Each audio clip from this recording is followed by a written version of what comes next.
I absolutely love this story, and actually, this doesn't seem to be reported on very much or at all. This Common Dreams article is the only article I could see on this, but this is fascinating, and I hope it does get more press because this is very important. It says, citing Joe Biden's troubling voting record, Bernie Sanders warns, my God, Trump will eat his lunch. So, what we're looking at here, okay, is he did an interview with the LA Times, that being the Los Angeles Times, okay? And here's his quote. He said, quote, Joe Biden is a personal friend of mine, so I'm not here to, to attack him. But my God, if you're a Donald Trump and you got Biden having voted for the war in Iraq, Biden having voted for these terrible, in my view, trade agreements, Biden having voted for the bankruptcy bill, Trump will eat his lunch. That is a masterpiece of a quote from Bernie Sanders. I hope that this gets more press because this is a crucial quote from Bernie Sanders. He needs to hammer this home. The only thing he has not fully incorporated into his campaign is, I think, a full-fledged torpedoing of Joe Biden's campaign, okay? But you don't have to do personal attacks, whatever. Just point out the record. Point out what he's voted on. Point out what you support. Point out what he supports, right? All of that stuff, okay?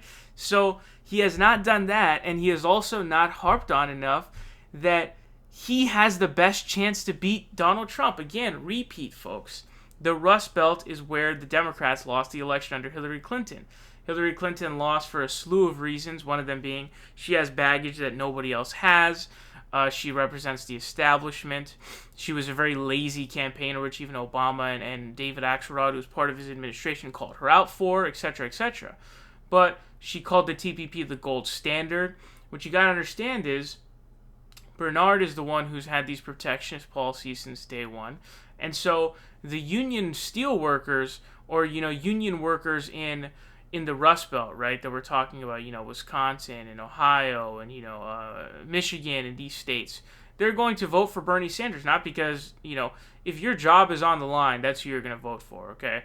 And so when Donald Trump comes out and says that he doesn't support these trade deals, well, who are you going to vote for? Obviously, you're going to vote for the guy who's saying that, he's going to save your job, obviously, as opposed to the, candidate who said that TPP was the gold standard, which would effectively have all your jobs shipped offshore. You know what I'm saying?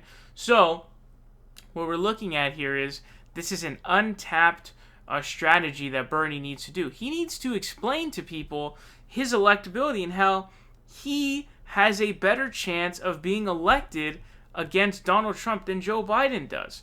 And I like how he's talking about the debating portion as well, because Donald Trump has a lot of ammunition to use against Joe Biden.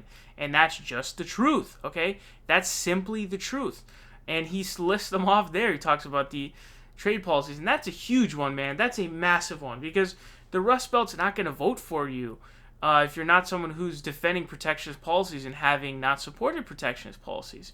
So this is a masterpiece of a quote from him. And he doesn't talk about this enough, and he's done his best to sort of stay away from antagonizing his opponents, because anytime he says anything, all of his Democratic opponents or Democratic voters are going to go after him, and so I understand that. This is a very effective way to tell people, because this is something that's crucial to voters. Who can defeat Donald Trump? It's almost like that's before what they even support.